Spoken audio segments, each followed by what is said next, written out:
ভোটের খবরে নজর তো থাকবেই, তবে তার সঙ্গে নজর আমাদের দিল্লিতে। সুপ্রিম কোর্টে আজ সুপ্রিম শুনানি চাকরি বাতিল মামলার 26,000 চাকরি বাতিল মামলার শুনানি। যোগ্য অযোগ্য কিভাবে, কারা যোগ্য কারা অযোগ্য তা নির্ধারণ করা সম্ভব হবে। আজকের এই শুনানি অত্যন্ত গুরুত্বপূর্ণ। এই শুনানির প্রেক্ষাপট একটু জানার চেষ্টা করবো। অর্ণব প্রতিনিধি আমার সঙ্গে সরাসরি রয়েছে। অর্ণব,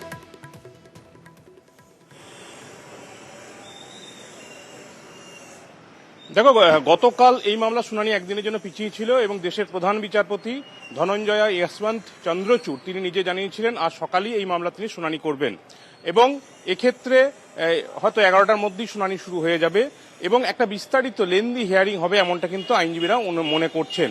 কারণ বিস্তারিত মামলা প্রায় 100-র ওপর, প্রায় 1.5 শতাধিক এসএলপি কিন্তু দায়ের হয়েছে এই 26,000 চাকরি বাতিল মামলাকে ঘিরে এবং একাধিক দিকপাল আইনজীবী এই মামলা সওয়াল করছেন বিভিন্ন পক্ষের হয়ে। সেই জায়গায় কোন আইনজীবী কোন মামলার জন্য ক্যাটাগরি ভিত্তিক কিসে তিনি দাঁড়াচ্ছেন, রিলিফ কি চাইছেন, সেটা নির্দিষ্ট করে সুপ্রিম কোর্ট রেজিস্ট্রিকে জানানোর জন্য একটা সিটে আলাদা করে পরামর্শ গতকাল দিয়েছেন। অর্থাৎ প্রত্যেকের বক্তব্য শোনার পরই এই মামলার চূড়ান্ত নির্দেশ দান তিনি করবেন, এমনটা কিন্তু গতকালই বুঝিয়ে দিয়েছেন। কিন্তু যে বিষয়গুলো বারবার সামনে আসছে, যারা যোগ্য শিক্ষক, যারা চাকরি পেয়েছিলেন, মেধাবী পড়ুয়া পড়াশোনা করে, তাদের চাকরিটা বাতিল হলো কিছু বেআইনি চাকরি থাকার কারণে এবং সেটা এসএসসির রিপোর্ট বিচারপতি দেবাংশু বসাক কলকাতা হাইকোর্টের রায়ের 240 নম্বর প্যারাগ্রাফে স্পষ্ট হয়েছে। সেখানে কিন্তু সংখ্যাটা দেখা যাচ্ছে প্রায় 5,500। এগুলো হচ্ছে একেবারে ইললিগ্যাল অ্যাপয়েন্টমেন্ট, এটা এসএসসি মান্যতা দিচ্ছে। কাজেই যেখানে ঘোষিত শূন্য পদ 24,640 এবং ধরে নেওয়া হচ্ছে তার থেকেও 1200 মতো অতিরিক্ত নিয়োগ হয়েছে প্যানেলের বাইরে, অর্থাৎ সেই 25,500 বা 25,753 যে নিয়োগ হয়েছে, সেই নিয়োগের 22% নিয়োগ যদি বেআইনি হয়, তাহলে একটা নিয়োগ প্রক্রিয়ার প্রতি 100 জন নিয়োগের মধ্যে 22 জন হচ্ছে ইললিগ্যাল অ্যাপয়েন্টি। এটা যদি হয় তাহলে সেই নিয়োগ প্রক্রিয়াকে দেশের শীর্ষ আদালত তারা কি বৈধতা দিতে পারে? এই চূড়ান্ত প্রশ্নের নিষ্পত্তির মধ্যেই কিন্তু লুকিয়ে রয়েছে চাকরি হারাদের ভবিষ্যৎ। তবে এসএসসি যোগ্য এবং অযোগ্য এই দ্বন্দ্ব যদি কাটাতে পারে, সুপ্রিম কোর্টের কাছে যদি এসএসসি যোগ্য কারা।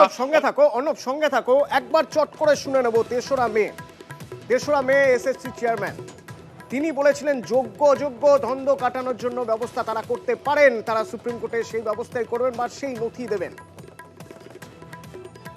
আমরা চেষ্টা করব মহামান্য সুপ্রিম কোর্টকে এটা আশ্বস্ত করতে যে এই তালিকা থেকে যোগ্য অযোগ্য বিভাজন করা সম্ভব।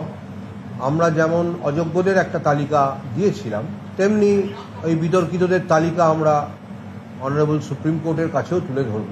তাদের ব্যাপারে এখনো পর্যন্ত কোনো অভিযোগ নেই, সে ব্যাপারেও আমরা একটা পরিসংখ্যান অবশ্যই দেব।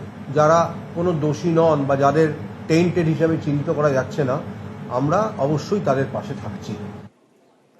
তো অর্ণব, এখান থেকে আমার প্রশ্ন থাকবে যে যদি এসএসসি সেই ব্যবস্থা করতে পারে যে আশ্বাস এসএসসি চেয়ারম্যান দিচ্ছেন, তাহলে তো নিঃসন্দেহে এটা একটা ভালো খবর।